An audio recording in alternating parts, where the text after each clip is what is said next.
Hello, in this video I'll show you how to use the sketch animation in Explaindio 4.0. So I've got a project open here with a few scenes. Let's add a new scene. And here we have a blank canvas. I'll click Add Text. And here it is on the canvas.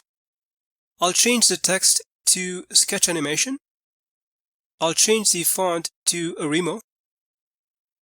And I'll resize and reposition it on the canvas like so. I'll drop the little arrow in the timeline for the entry, and I'll click in this area, choose Sketch, and then Sketch again. Let me move the scene up front, like so. Now, if I close the canvas, you'll see a quick preview of the animation. The animation may look a bit different on different fonts.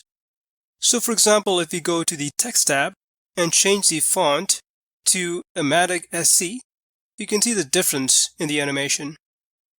Let me open the canvas, and I'll increase the size of the text box and reposition it. And I'll close the canvas, and here is a better look at the sketch animation. If I shorten the slider, the animation will be faster, and if I increase the slider, the animation will be slower, like so. Let's change the sketch animation by clicking the Edit button, and choose Sketch, and then Sketch by hand, and we'll see a quick preview of the animation. You can also use the sketch animation on images like you see in this other scene, in which I have an SVG image, but you want to be careful not to overuse the sketch animation because it could lose its effectiveness. Let me show you another example. So let's create a new scene,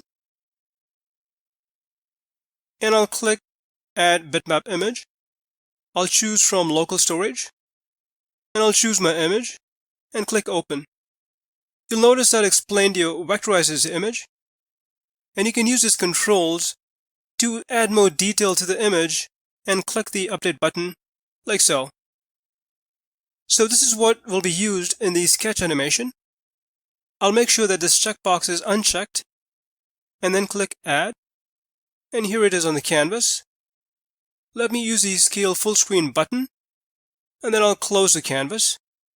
And what you see in the preview is the sketch to image animation. Obviously, we can slow things down in the animation if we want to. Here's another scene in which I've used the same approach as sketch to image, but in this case, I used a video to give it a sketch to video effect.